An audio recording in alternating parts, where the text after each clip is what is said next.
Hello, good morning and welcome to this very exciting session. Let's talk about mental health. First of all, my apologies for the slight delay in getting us started. We had so many people get involved in this session. We wanted to make sure that as many people had a chance to log into Facebook. It's all been a bit slow over the last few weeks and a bit more challenging, but we're here now and we're going to make sure that the next 70 minutes is as action-packed as possible. Not only have I got some fantastic guests here in the studio, we've got some people dialing in remotely as well.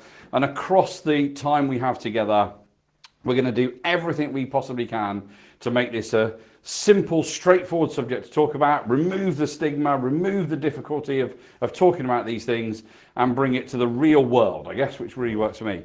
So before we get started, before we get into things, just a few brief introductions if I can. My name is Danny Gray. I head up the design and delivery team at an organisation called PTI Worldwide. And I guess my day job is stood in front of audiences like yourselves, talking about all kinds of different subjects. Over on my right, I think that's the way it works even on the camera, but over on my right, I've got Mr. Ben Long. Ben, do you want to do a brief intro? Morning, thanks Danny. So my name's Ben Long. I work for the Central People and Culture team. My day job is Digital Learning and Development Business Partner. So as well as looking after the My Learning training platform, I also work with stakeholders and SMEs around the business to create great content that people really want to do. So I've been with ISS for about 6 months. So there's a lot of work to do, but I'm really happy to be involved in this event to try and do something that will really help our colleagues at ISS. Fantastic, great stuff. Brilliant, thank you so much. Lisa, hello. Over to you. Yeah, and it's brilliant to be here today. A topic that I'm really, really passionate about. So I run a company, Illuminate, and we work with organisations to help them promote really proactive and open working cultures around mental health, really, to normalise the subject. Absolutely. You know, for me, it's such a privilege to be here and talk about this because I think if I look back over time and the subject around mental health, and I'm used to doing this. I talk to people all the time. It's what I do for a living, right? So some would say I have lots of confidence, lots of comfort in speaking to people I know, but also completely utter strangers. Yet I found certainly in the past that the subject of mental health scared me a little bit. It made me a little bit, cautious. And actually, the more I've worked with people like yourselves and the more I've got involved in these discussions, I found that actually, it's much simpler to have the conversation and it's much easier to understand and get your head round. And I think that for me is the objective for our time together this morning. So let's just talk about that for a moment if we can. So Ben, I'll start with you.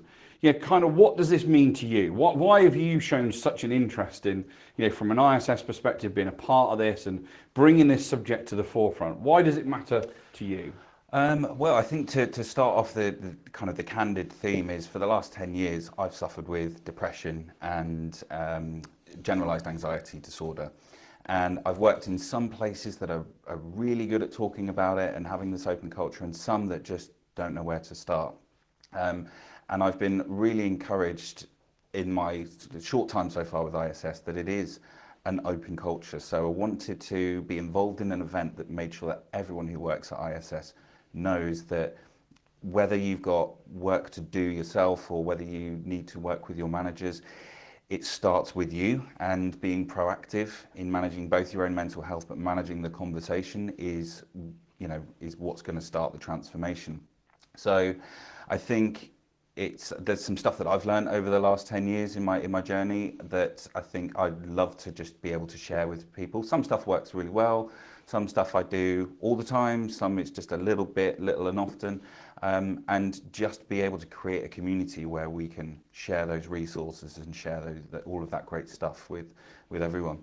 Absolutely fantastic. What a great personal experience then, Ben, you bring to that, and maybe as the session goes by we'll unpack some of that and some of the things you've learned and discovered and found out perhaps about yourself or some of the support that you've received.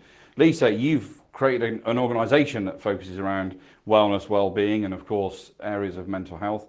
Why is that such an important subject to you? Well, I grew up in a family where all my close family members struggled with their mental health, and seeing that years ago that there weren't avenues to go down for support necessarily, but also, and this comes back to what you said around it starts with you. They didn't have the tools or the guidance on how you look after your own mental health, and I just saw such a gap there, and just thought it's such a shame because the impact that had on their relationships, on their jobs. So really wanted to try and tackle that really. And I think it's hard because when you look at the clinical symptoms of mental health disorders, it looks like it's a one size fits all and everyone's going to go through the same. And whilst a lot of the symptoms will be similar, that the individual experience of it is completely different. It's like a fingerprint or a snowflake. It's different for everyone. So I think the importance of having the conversation enables people to unpack, both for themselves and for others who might be supporting them, to unpack what that experience is and then be able to offer some support, some help. Definitely. And I think that's the bit that I've taken away from our time in not just putting this together, but the conversations we've had over recent months or even years, is that the importance of a good conversation, just getting dialogue going, getting conversation going. So what I'd like to do is I'm going to get our first guest on. We're joined today by Simon Titchener, and Simon is the Chief Commercial Officer at ISS. It's always very, very complex, those titles, aren't they? The CC ones. But Simon absolutely is passionate as a leader in the organisation to talk about mental health awareness and to get the conversation going. And I know he was really, really keen, jumped at the chance, in fact, to be a part of today and to share his own personal experiences. So I'm going to hand over to Simon and he will bring this subject to life from his perspective. Simon, it's all yours. Okay, thank you very much, and morning everybody, and hope everyone is keeping themselves safe out there.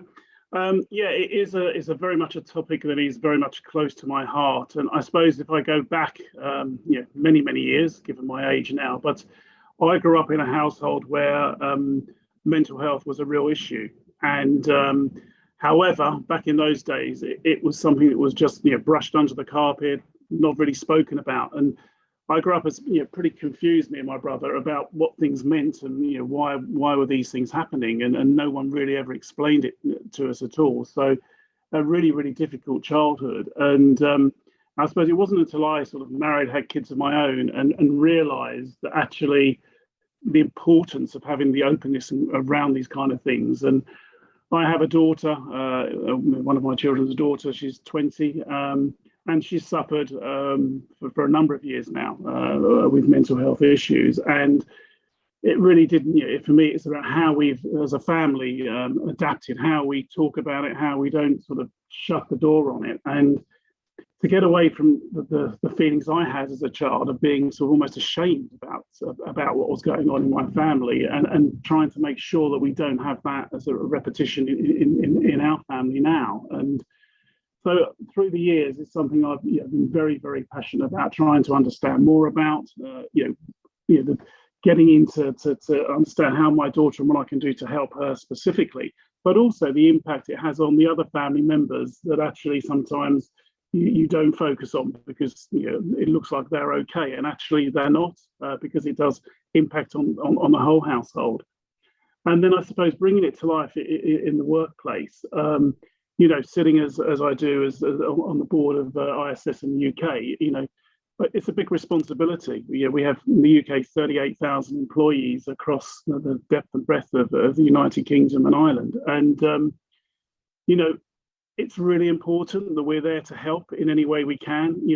People is just what makes our organisation tick and go round, and I think it's something we've been sort of pushing over a number of years to really start to get this much more on the agenda and much more openness in the organisation to talk about it.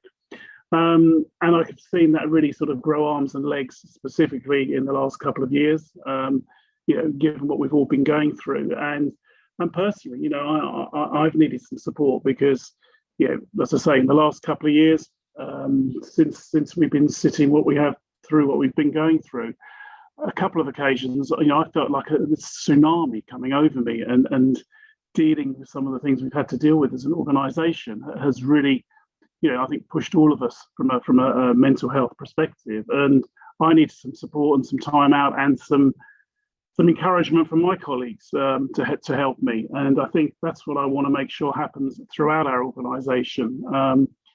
we launched the Mental First Aiders campaign a number of years ago, and it's something that we are continue to push and develop. And I think we have now over 120 of those around the country.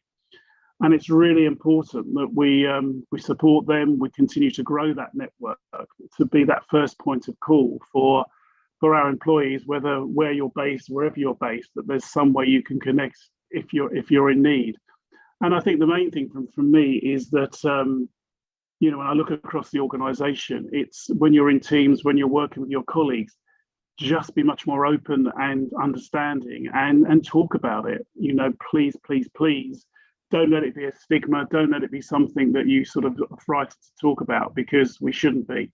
The more all of us, especially the leaders of this organisation, openly discuss it, try to sort of engage with people on it, the easier it becomes for people to start talking about it. And just doing that just might help someone out there. And and that's the key for me. As long as we can see that we're helping people, that's got to make a big difference to us as an organisation.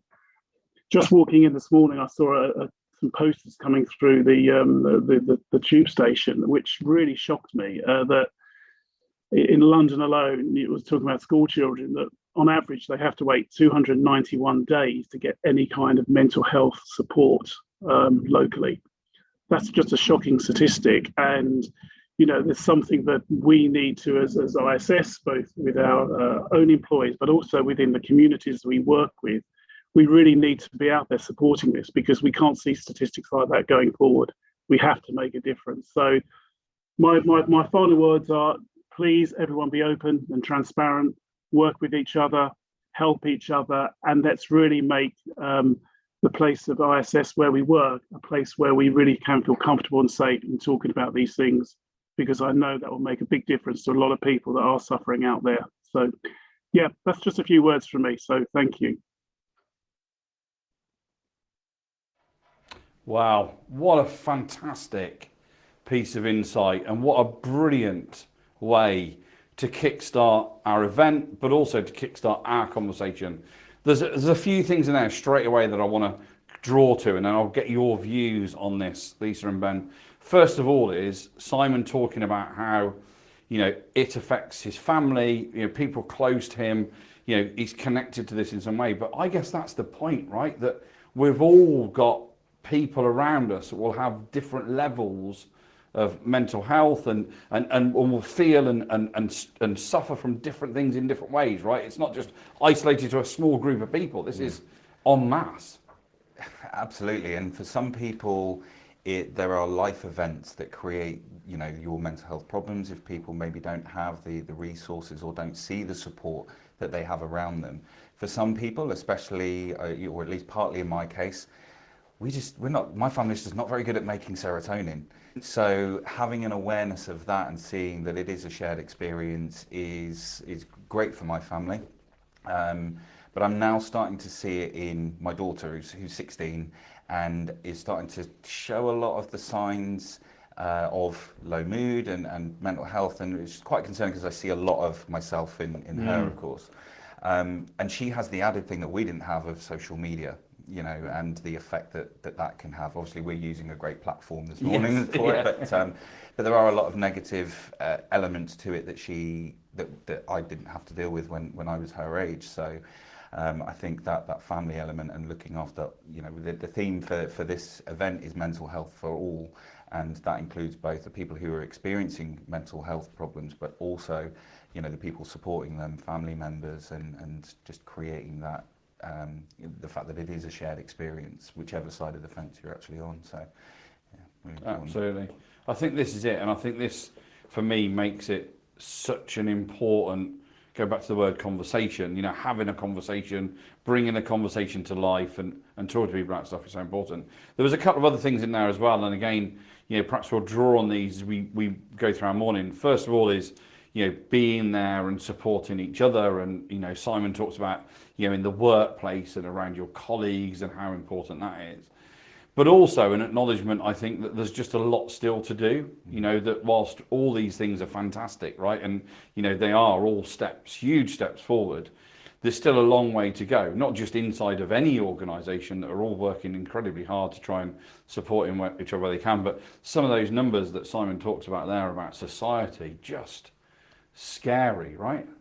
It is. And the earlier we start the conversation, so in schools, and we do not work with schools as well, the better really, because if you think about it, you know, a lot of our, well, the sort of age barriers, cultural barriers, gender barriers to talking about it, a lot of that is to do with how society was. So it's quite ingrained in terms of how open we feel discussing it. And so actually, yeah, if we can start younger to provide the right language and the right tools to be able to speak about these things, then I think it will equip us with Definitely, things, absolutely, yeah, and there's a reassurance there that we are, you know, bettering society as a whole. The more we talk about it, the more we normalise. We're going to use that word a lot, I think, aren't we?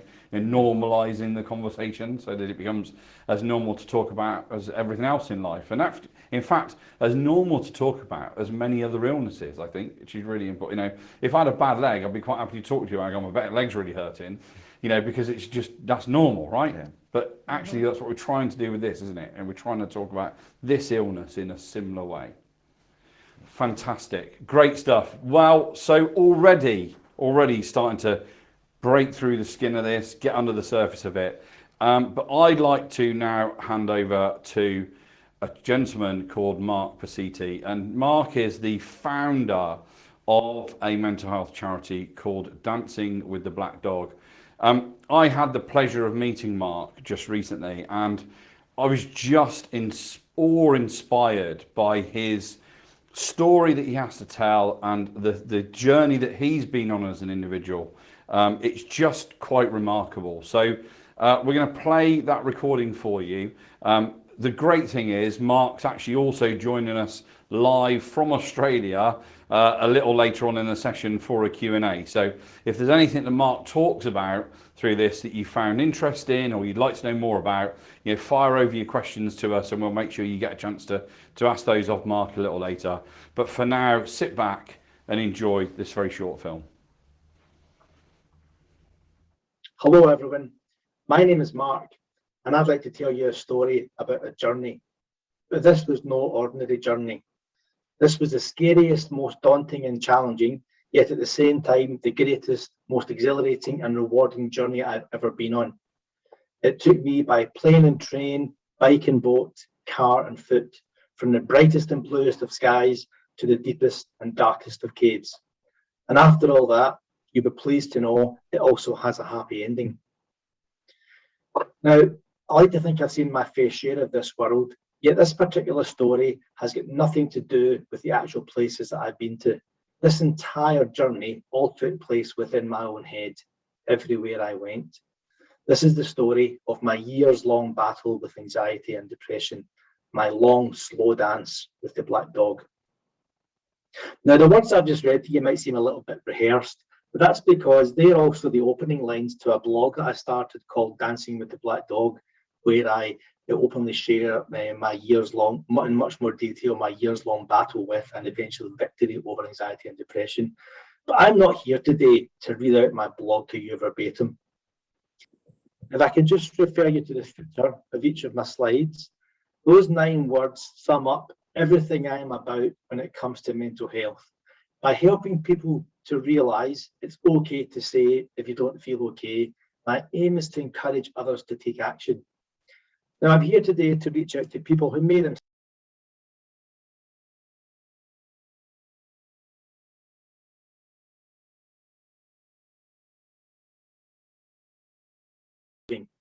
but I'm also here today to reach out to people who may not themselves be suffering from anxiety or depression, but they may struggle to understand and therefore sympathise with any of their loved ones, family or friends who are suffering, just to try and shed a bit of light on what it's like for them, for those people who are suffering.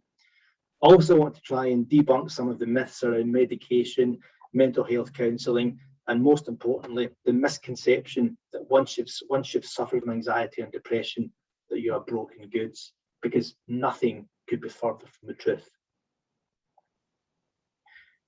As for what I'm not here to do today, it's really important I point out I am not a mental health professional. so I cannot say what you should do when it comes to the like of medication, therapy, diet, or exercise. I am, however, an expert on me, and I can tell you some of my own story, which is really no different to many millions, even billions of similar stories out there. The only difference is that right now I'm on this screen sharing my story with you.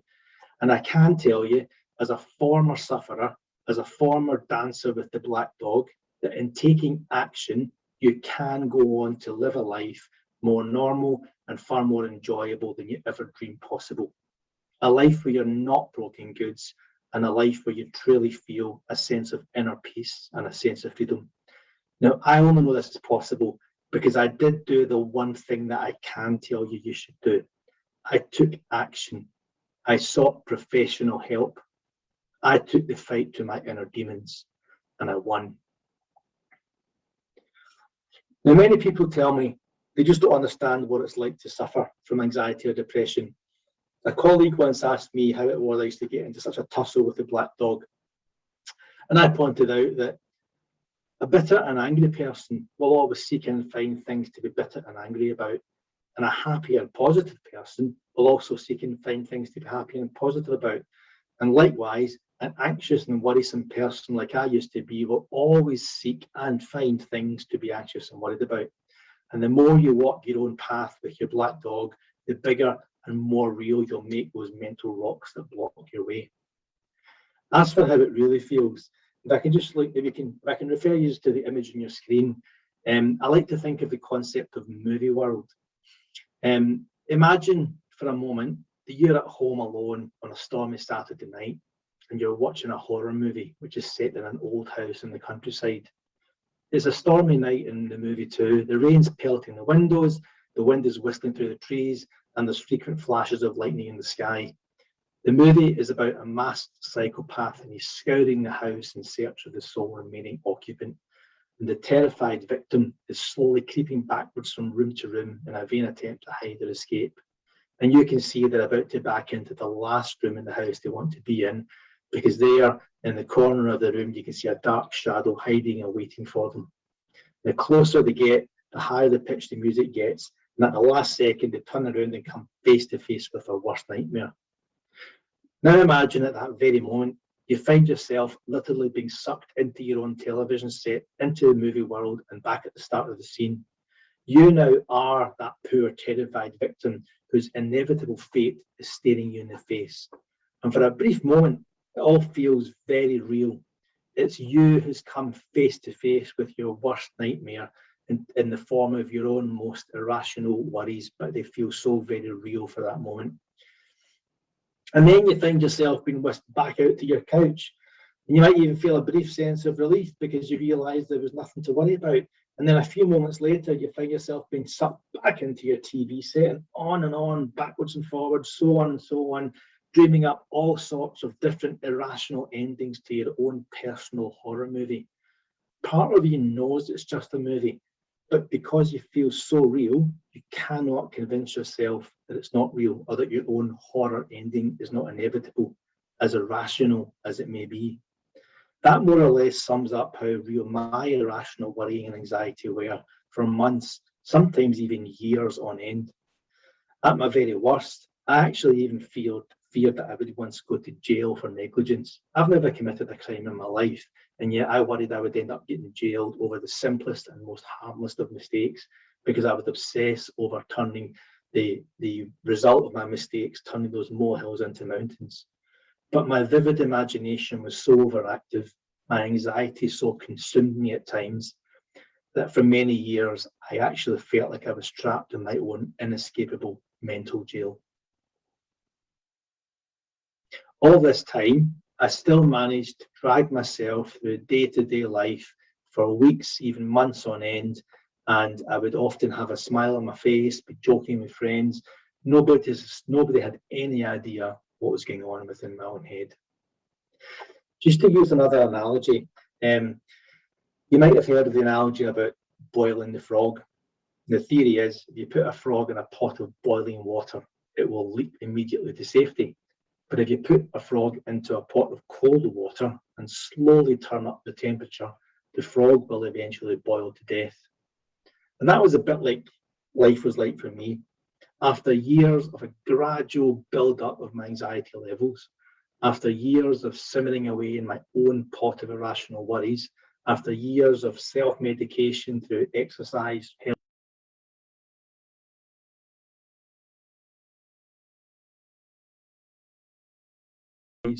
I literally found myself teetering nervously on the edge of breakdown, my own frog boiling point. But then one day I decided I am not going to live this way any longer. There has to be a better way of living. I literally grabbed that black dog by the scruff of the neck and I shouted, "That is enough." That was the day I decided to take proper action. Now, one of the main actions I took, probably the 80% of my recovery was due to taking medication. Up till that point, I feared I would be marked for life if I took medication. I also feared I would end up walking around in a daze like some drug-induced zombie. But anything, literally anything, would have been better than the state I'd got myself into. I had done some reading and I realised that what works for some when it comes to medication and what works for others, and you can also get worse before you get better. But again, I was prepared to try anything. So I made a call to go and see the doctor, and I remember walking from the house down to the doctor, literally bawling my eyes out as I was walking down the street. And then I bawled my eyes out even further out of huge relief. And the doctor didn't send me packing, but she rather calmly wrote me out a script for some antidepressants. And then part of me thought, I was so relieved that I thought, I'll be right as rain in time for the weekend. Until she pointed out it would probably take at least 4 to 5 weeks before I would get any better, and that I could get worse before I got better. And I did get worse. I got a lot worse. It was like the walls of the dark cave that I'd been in for so long actually started to crumble. And I struggled for weeks to do the seemingly impossible and hold those walls up. I also felt for several weeks completely and utterly useless, more so than I'd ever felt before in my life. I literally felt I was going to lose everything. I had been warned by my doctor that I might become suicidal. I don't think I ever actually felt suicidal, but the anxious gene in me also worried that I might become that way. However, I did get to the point, I do very clearly remember several weeks where I literally felt I was probably of more value to my young family if I was dead rather than alive. And that was pretty much when I got to my lowest point. But then things slowly started to change. I took some time off work when I was trying to recover. And I thought at the time, I didn't know how long I would need off, or even if I'd ever be capable of going back.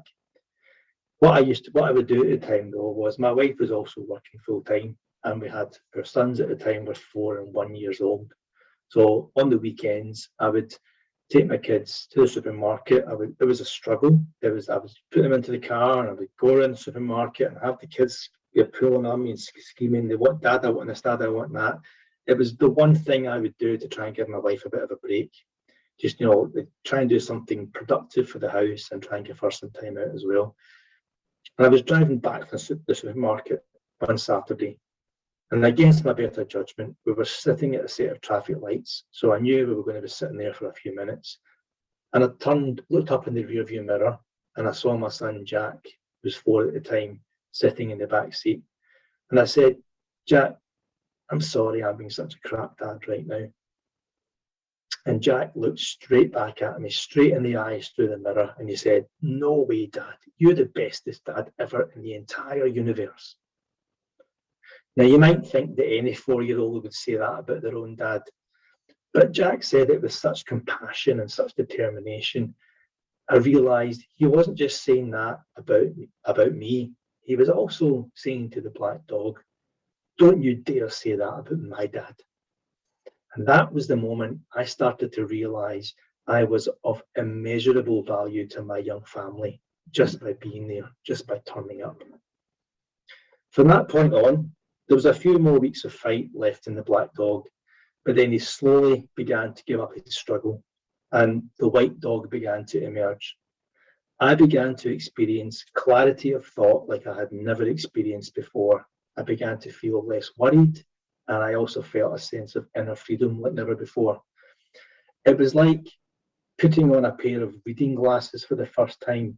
Many of you may have tried that before, but you don't realise how bad your eyesight's got until you put your first pair of reading glasses on.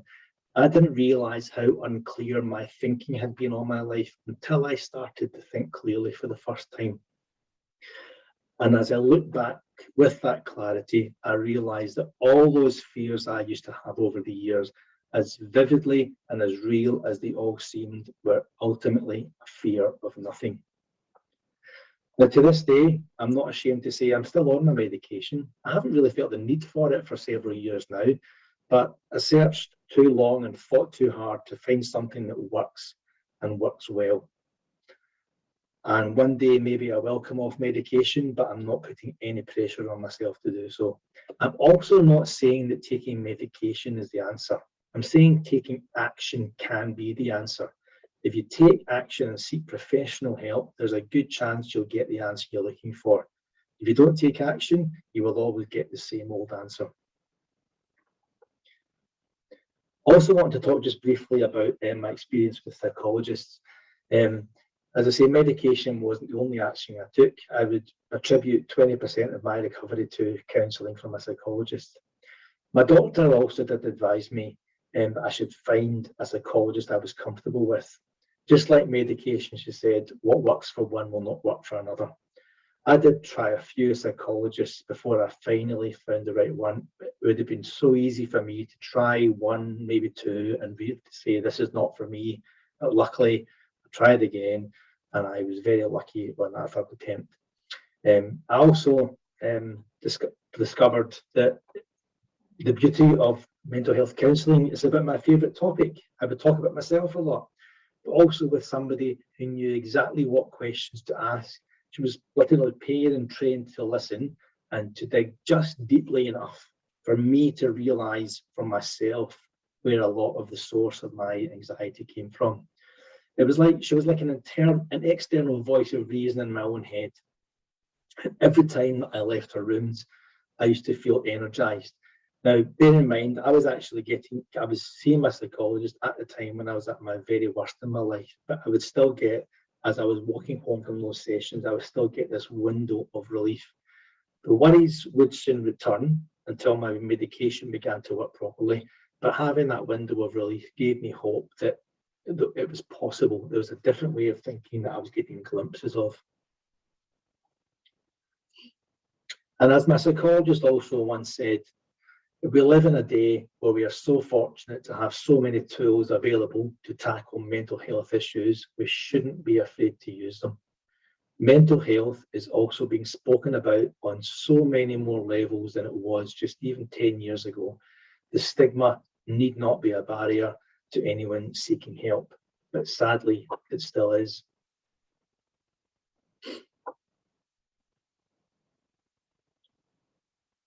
Fortunately, I'm in a much better place these days.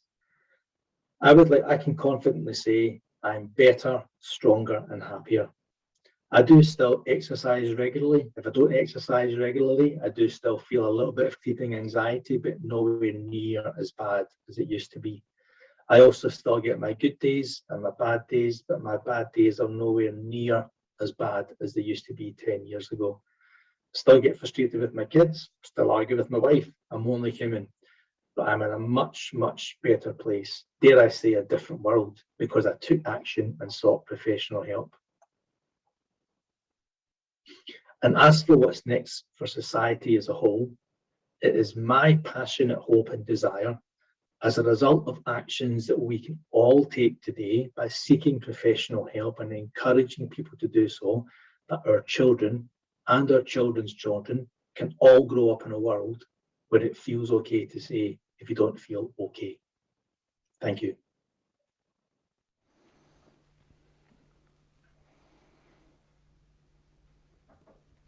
Fantastic. First of all, I know Mark can hear me. He's now getting lined up for the Q&A. So thank you so much for sharing that story. And I think thank you from me for, being able to bring that to life and again do what we're trying to do here, which is normalize this conversation. And I think before we kind of move forward, I just want to kind of just position this, that so far we've heard from Simon, we've heard from Mark, you touched on, Ben, your own personal experience of all of this, that before we even get into thinking about it from a workplace perspective, you know, this is happening in our lives, right? This is something that, you know, could be affecting you as an individual, a person sat listening, they could be affected in different ways. It could be a close family member, it could be a close friend, it could be anybody, right? So just in our lives, what do you think we should be doing more of to kind of open up the discussion and get the conversation started? Because that feels to me like a great place for us to follow on from what Mark was sharing. I think it's tricky, isn't it? Because I think that the term mental health we often associate with being something negative, because historically when a discussion has opened about mental health, it's when someone's been really, really struggling. So it's that, oh, this is going to be hard. But so it's around that language, perhaps, isn't it? Whereas we're just talking here about having a chat about how you are, how are you feeling, what's been going on for you, rather than it being more formalised to be a big deal discussion around. I think, I mean, we quite often hold back on initiating those conversations because we make snap judgments and we look at people in terms of the behaviour that they're displaying at the time. So I think it's really important that everyone pays attention to the judgments that they make and realises that, you know, everyone's got stuff going on, everyone's fighting a battle that you can't see. So I think it's really, really powerful to just ask yourself that question when you see a behaviour or where you see someone acting maybe out of sorts to how you've calibrated their normal day to day, is to just ask what else could be going on. Because I think that makes you on the other side a little bit more open to initiating the conversation. That's right. I really like that concept of the out of sorts. That's always the bit I always think about with people, you know, and you know, whoever it may be, family member, friend, whoever, that you kind of go, they're just not themselves. Yeah, you may not even be able to put your finger on what it is. They're just a gut feeling, actually. There we go. There is just a feeling, which is harder remotely. Absolutely. But it is still sometimes there. You do get a vibe. Yeah. Well, I think that's been the challenge, isn't it? Through COVID, of course, with so many people being, you know, trapped in their homes and stuff, and not having. So even, you know, that sort of human interaction that allows us to see that not out of sorts is perhaps not as easy over, you know, the internet or even over a phone call. So I guess, you know, as life starts to return to a bit more normality, I don't know whether normal's there, but normality in some way, but we are starting to connect again with people. It's raising your awareness, do you think? Is that what people should be doing, is heightening their own personal awareness of those around them? I think we don't even realise how much attention we pay unconsciously to other people's behaviours, facial expressions, the tone of voice, and how we calibrate what is, for us, their normal behaviour. So I think paying attention to that again in light of, you know, as we do return to this this normal, is really, really important. For a lot of people that we normally spend time with, we've only seen them from maybe the shoulders up. Yes. So we've now got the opportunity to get back to seeing the whole person in our working environment. We spend so much time of our daily lives at work. So actually, you know, improving our relationship and getting back to that, and just paying attention to people, and not necessarily, obviously we've all got work to do, but it's just remembering that, you know, there's people behind this and everyone's got stuff going on when they leave work. And it seems quite basic, but actually checking in on yourself, because we are very busy, you rush from one thing to the next, you don't always notice that you're behaving in a certain way, or that you haven't been sleeping as well, and then you're tired, so you are more irritable. So I do just have little reminders. Just saying, you know, check in or go for a walk and just think about gather your thoughts type how stuff. am I? I think one of the best things coming into ISS, and one of the first things that came into my diary, was a daily reminder for lunchtime. And it was my manager who'd sent it, and it was, you know, lunchtime away from screens. And that's such a small thing, but it's made a difference, because now I will walk the dog. I will properly make lunch, as opposed to just make time for myself. Yes. And that's been huge. I completely agree. And I think that, just a reminder, you fire any questions into us. We've already had a few come in already. We're going to push those out to Simon and Mark, and we'll deal with them as well here in our own views a little later. But if you do have any questions, or even just comments, observations, statements, anything really, just send them over, and we'll make sure we get to read those. You touched on it there, Lisa, about being aware of self. So that sort of just checking in with yourself. But actually, the one thing that stood out for me through all of this, and I'll echo it through Simon talking about his daughter, Mark talking about his own personal experience, Ben talking about his own personal experience, Lisa, you've talked about your family and those around you and in your upbringing and your growing up.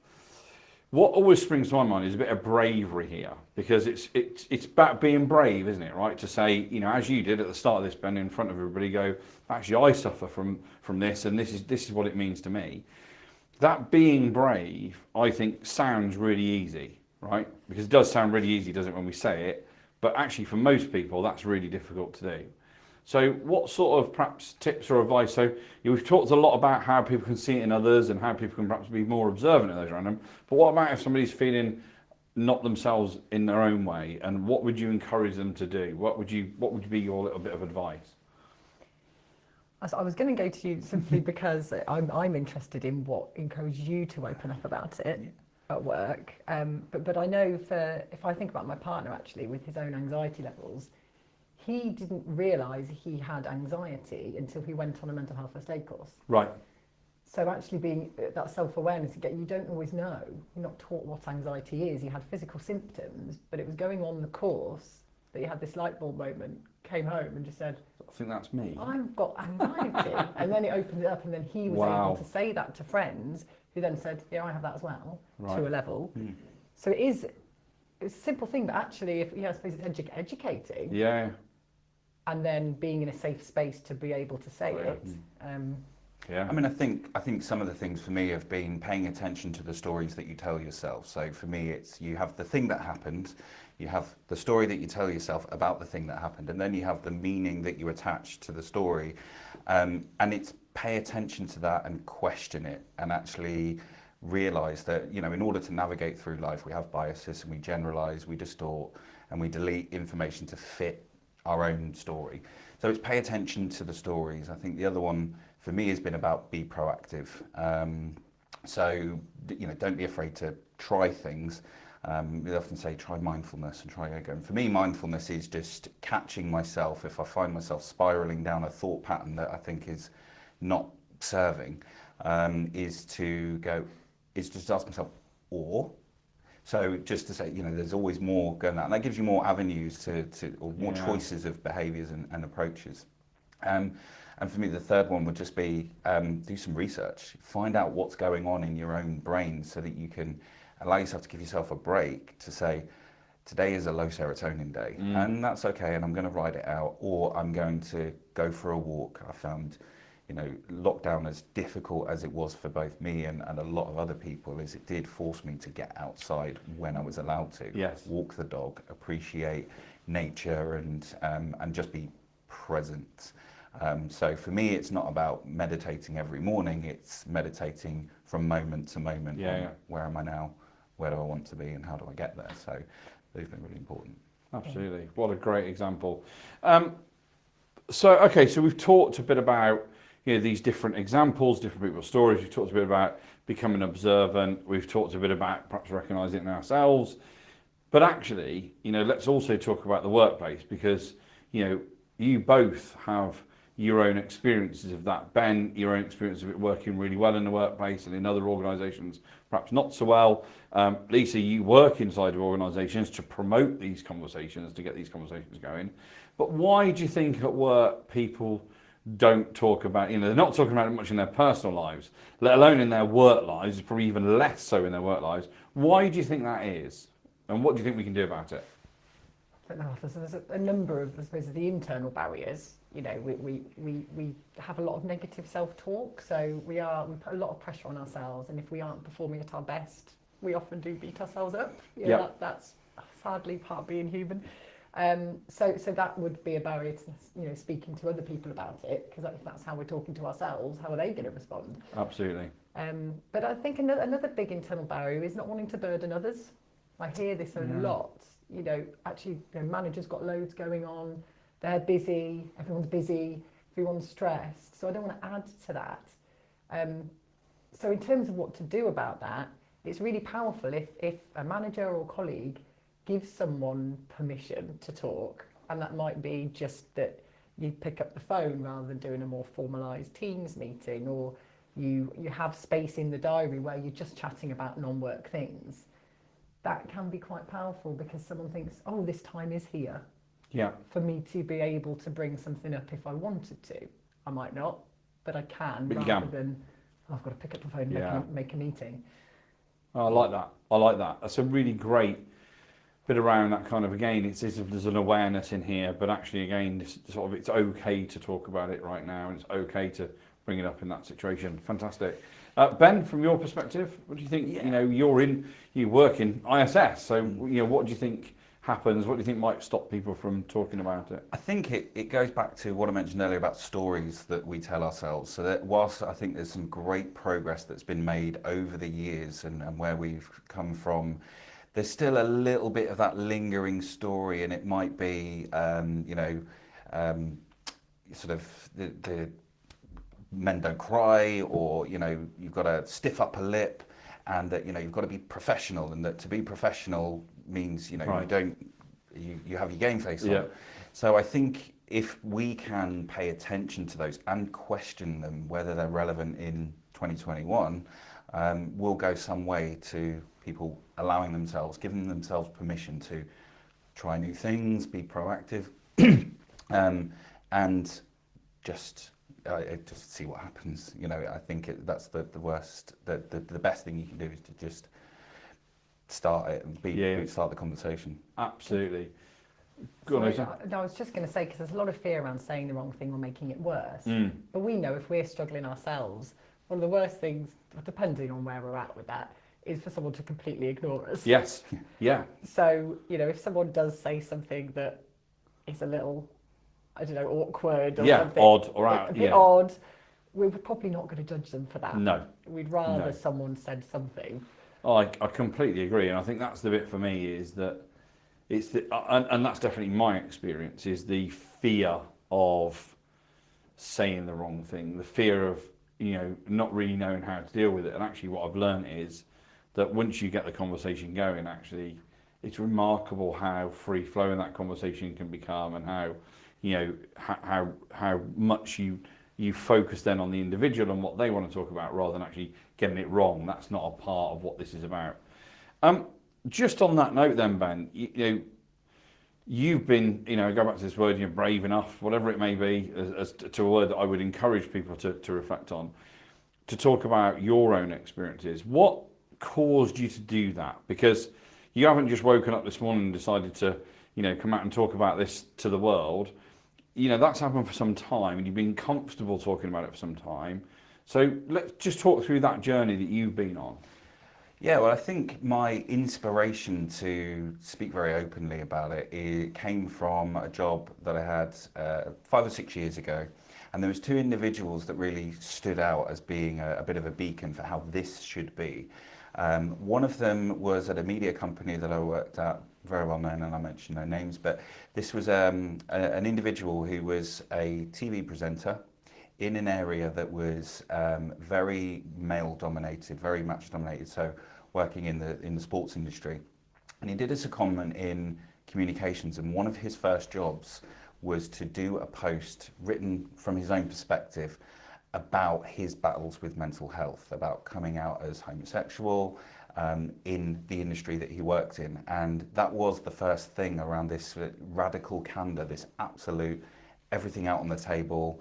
And that was really, really inspirational. And within the same organization, a couple of years later, we had a new head of operations join, very experienced in setting organizations up, you know, very well respected.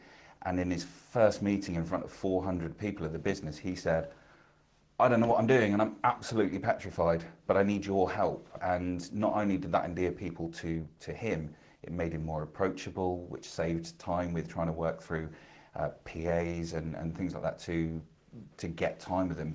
It just made the whole culture right from the off one that was just very, very open. So I wanted to do something that, if it can help one person within ISS to for them be brave, I don't see it as being brave for me personally now, but it's, if it helps one person, then it's well worth doing. So you know, that's why I'm here. Absolutely. That's such a fantastic storyboard. And I guess the bit I'll draw from that is that two people that were able to share their own stories, you know, inspired you to share yours. And I guess this, to a certain extent at least, it goes back to your example with your partner who says, actually, I recognise this is something that I suffer with, has then told some friends and other people about it, and they've gone, oh yeah, kind of, I connect with that, and I recognise that as well. And well, that's a similar sort of pattern, isn't it, of just talking about something. Yeah, definitely. And when he shared that he went to see someone to, you know, to look at cognitive behavioural therapy, which was just a way of him trying to really understand his thoughts and reframe them, other people were sort of, oh, we can do that. Is that something we can do? Absolutely. We can go and speak to someone. And so, yeah, it is powerful. Without so a doubt. Thank you for Exactly. sharing that. Kickstarting it, absolutely right. So I guess then my final question, just on this section around, you know, our day-to-day lives, our workplace, you know, what can we all be doing to take more responsibility to get this conversation started? You know, what would be some of the things that people could be thinking about or doing on a day-to-day basis? It doesn't have to just be managers and senior people, it's everybody in the business, right? What could they be doing? What could we all be doing differently? What can I be doing differently? What do you think, Ben? What would you like to see people doing more of after today? I mean, I think a big part of the theme for today is about it's okay to say, but I think if you flip that on its head a little bit, it's okay to ask. So it's to bring it to people's awareness that, you know, you don't seem as sparkly today is quite a nice way of going about it. You know, is everything okay? So I think asking is a big first step for me. It would be, you know, and it doesn't have to be formal or intimidating. It's, do you fancy a coffee? So it's pay attention to your observations and how you calibrate people, and be proactive. Don't leave it to someone else who's better at this sort of thing to ask, because for someone who is maybe experiencing an off day or a down day, a low day, they don't necessarily want you to fix it. They just want to get it out because they're stuck in their own head, and potentially, you know, they're battling with the negative thought patterns that they might have. They don't always need someone to reframe it or to fix it. They just need someone to just hear it, because actually sometimes when you say it out loud, you go, oh, actually, no, it's not that. It's not what I thought it was. Yes, yes, absolutely. So, yeah, I mean, I guess to summarise that, it's okay to ask, and, you know, don't wait for other people who are better at that sort of thing to take the action and to just ask. It's interesting that, because I can personally can relate to that, the airing something or talking something through. You know, I sometimes, and go back to that feeling of anxiety, you know, and I know sometimes I always describe anxiety in me is a similar fear to excitement and looking forward to something. So that sort of pit in your stomach, feel a bit uneasy, feel a bit unsettled, butterflies in your stomach type feeling. It's very, very similar. And sometimes kind of, you know, the worry inside is less than the actual vocalizing it. So in other words, somebody says, "What, you know, what's up?" And I go, "Oh, I'm just really worried about this. I'm really concerned about it." And they go, "Well, what is it?" And I share it, and I go, "Actually, now I've said it out loud, it doesn't seem as much. I've almost accepted more of it." And that wasn't always going to be the case, of course, and I'm not suggesting it is, but actually that in itself is probably quite a good thing to do. It is, isn't it? Because when we've got thoughts in our head, it's very difficult to process them, because we have thousands and thousands of thoughts, and lots of them aren't necessarily accurate, but when they're in our head, we can start to see them as truths, can't we? So when you say them out loud, you can process it and make sense of it, or not, or discard it. Absolutely right. Yeah, because it's like a processing, isn't it? I think that we go through, and I do think that's a really interesting point about, you know, the human brain is so full, isn't it, of stuff. Lots of it's relevant, lots of it's irrelevant. But actually, this talking through, I've always talked about that, about vocalizing something, helps to bring it to life, but it helps you better understand it. Some great tips in there, some fantastic ideas. So I guess, we've talked a lot about, all different aspects. I'm now going to open up to some of our guests. I'm going to come to you as well, so you're not getting away with not answering these questions as well. So I'm going to come to you as well. But I'm going to start off with Simon, if I can. I'm going to pull him back into the frame in a moment. And the question, actually, I'm going to ask Simon and Mark. We'll ask Simon first and see what he has to say. Then we'll go to Mark. Simon, what's the one thing that you wish everyone knew about mental health? That's the first question that we've got in. What's the one thing you wish everybody, not just inside the organisation, but I guess generally in the world, what's the one thing you wish everybody knew? And so, Simon, if I can come to you first for your thoughts on. Yeah, I mean, interesting question. I think it's just, for me, be understanding. I suppose it's just, be understanding, and don't judge a book by its cover. Everybody has something different going on, and therefore, treat individuals as real human beings, and help and support them. And as I say, everyone has something different, so step back and don't judge, I suppose, is what I would really like people not to do. Fantastic. What a great bit of advice. Don't judge a book by its cover. Take a step back. I like that concept of just pulling back from the situation, not looking at it. And I think we've touched on this quite a lot. Not just looking at what you see, but looking behind what you see. What's your saying, Ben? I love that saying that you talk about. Everybody's fighting a battle that you can't see. There we go. Everybody's fighting a battle that you can't see. And I think that is such a great way of summarising that. Great stuff. Okay, thank you, Simon. We'll come back to you for the second question in a moment. But before we do that, let's hand over to Mark. Same question, Mark. What's the one thing you wish everybody knew about mental health? Thanks. I think that's a excellent question. I could probably give you 1,000 different answers, but the one that leaps to mind for me really is, I remember when I was at my very worst, also feeling very alone.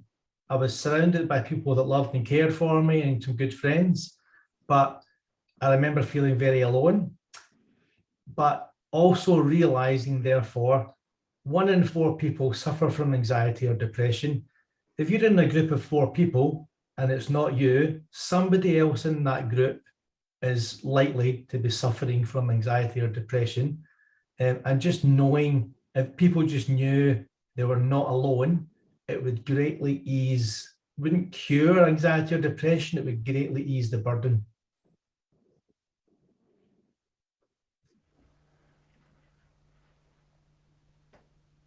Fantastic. I'm back on.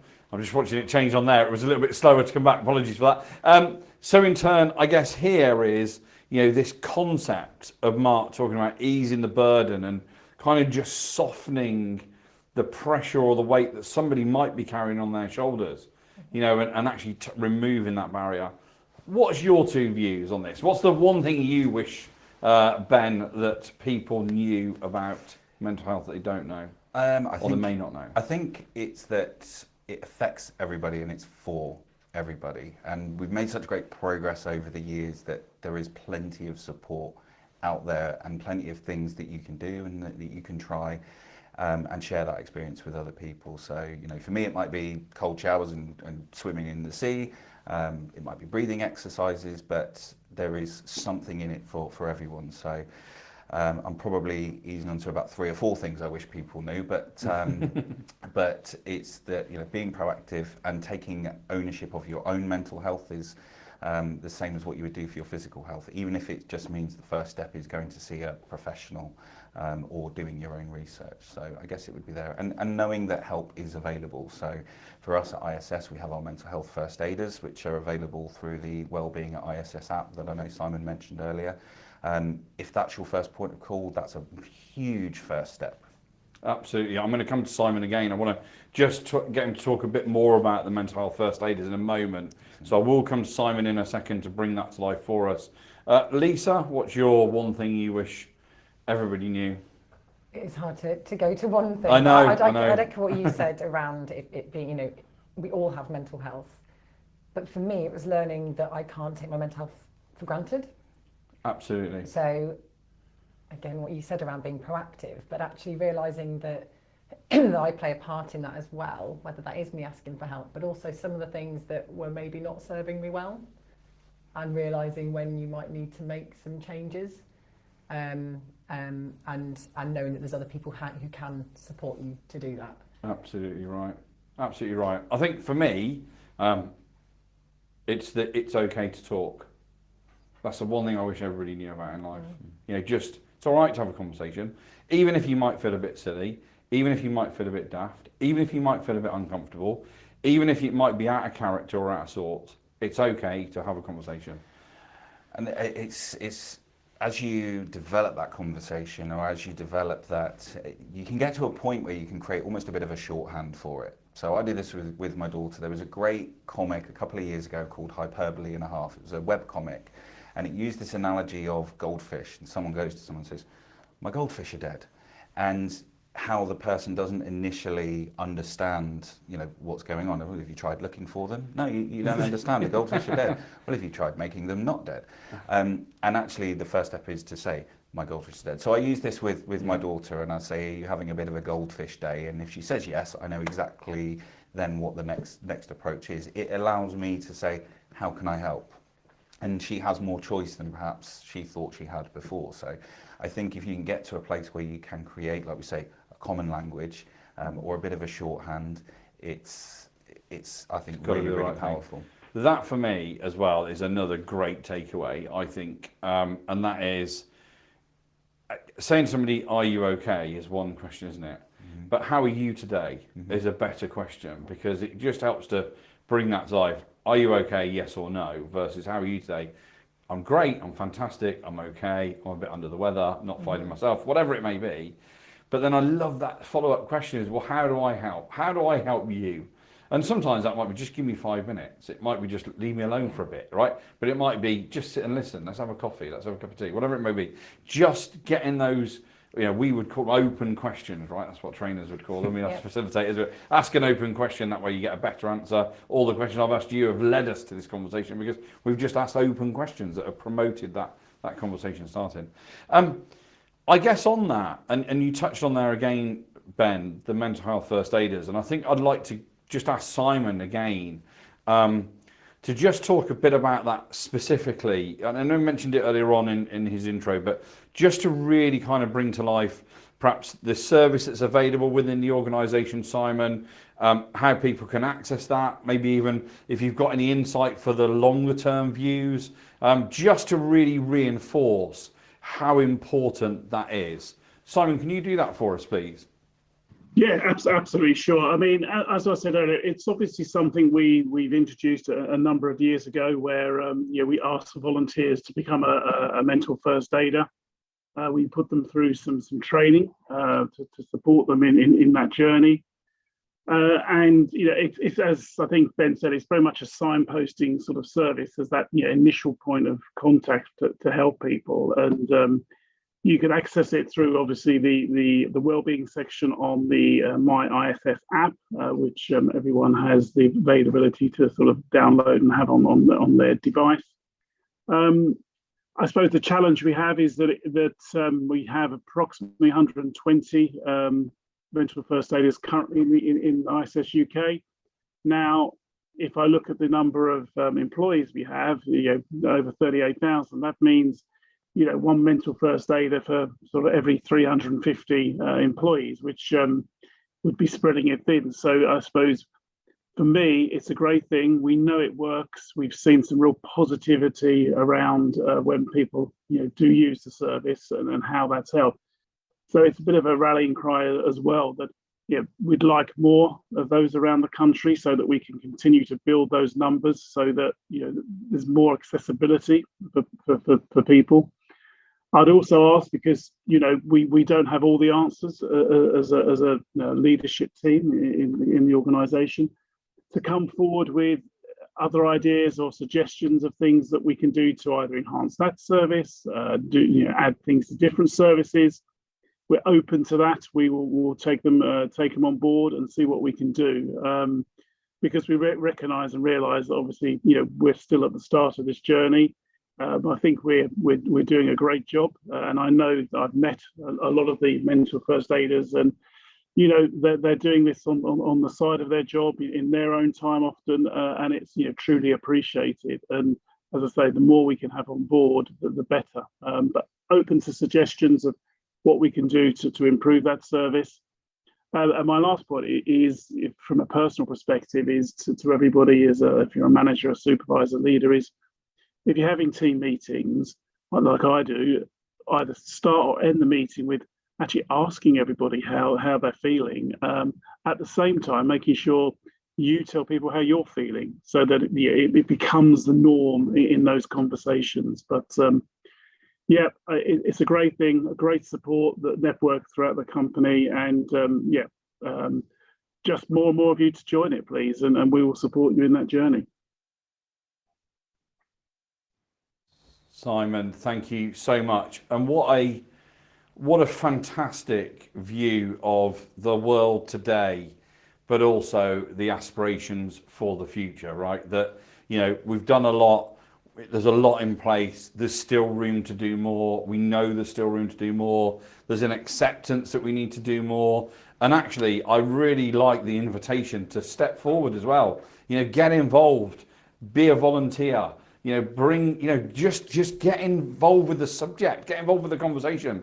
There's so much out there. Ben, I'm going to give you a task to do, is to make sure that you work with Simon and the team to make sure that we get all that captured that Simon shared. Absolutely. And how people access all these different resources. Is that fair? Can we do that? Yeah, absolutely. So in addition to this great event, and to the mental health first aiders and the great resources that are on the My ISS app, we've created a new section on the My Learning platform, which is micro learning. So whereas at the moment My Learning is used majoritively for kind of our mandatory and very task specific training, we've created a section dedicated to wellbeing micro learning resources. So whether it's YouTube videos or documents or anything around both physical and mental well-being, that's available now to access, and will continue to grow over time. So it's not a static library.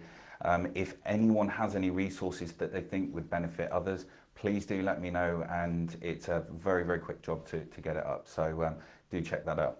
Fantastic. Thank you so much. Thank you, Simon, for taking the time to join us today and to answer those questions. I'm going to go to Mark for one final comment from him. Mark is the founder of the Dancing with the Black Dog charity, and it's just been, we're all proudly wearing our pins. Mine's quite high on us, so we're very proud of that. It's such a brilliant charity with all the right ideas and ethos and reasons for being. Mark, this is your chance for a quick plug. Tell us about it. And I know you don't want to do that because you go, no, that's not me, but just tell us about what the charity does and some of the things it can bring to people that perhaps are looking to connect with you. Thanks for the opportunity. Always happy to plug the charity. So I start, as I mentioned in my talk, I started the blog about 10, 11 years ago. And through the power of social media, I managed to get that fairly well spread across most of the UK and Australia. And then I realised about 5 or 6 years ago, I thought, where am I going with this? And I had this logo created to associate with the blog. And I realised at the time that mental health doesn't have, or still doesn't to an extent, have a symbol, a logo that people can wear or display every day, just to convey the message. It's okay to say we don't feel okay. It's like the black dog being a euphemism for depression and by implication anxiety as well. Over the last 5 years, this has been purely up on back. It's something I do in my spare time. Again, it's not about the numbers. It's a registered charity. I don't make any money from it for myself, but just to demonstrate the widespread of it. I've now sold over 100,000 pieces of the branded merchandise, mostly across Australia and the UK. I'm obviously from the UK originally, but I've been in Australia the last 2.5 decades. And I've had about 30 public figures or celebrities endorse the charity as well. And I've also donated about £16,000 to existing mental health services. Dancing the Black Dog itself does not provide mental health services. Rather than do that, we look to use any excess funds to fund existing mental health services.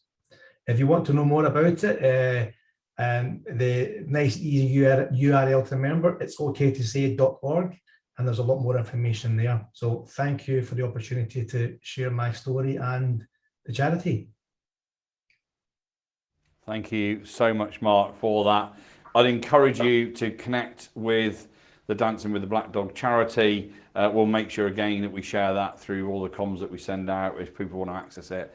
For me though, first of all, thank you so much to Ben and to Lisa for joining us live in the studio. Thank you to Simon and to Mark for dialing in and connecting with us and bringing their just brilliant, fantastic, inspirational stories and examples to life. And from me, thank you. Thank you for taking the time to spend with us this morning. Don't forget, it's okay to talk. We'll see you all very soon.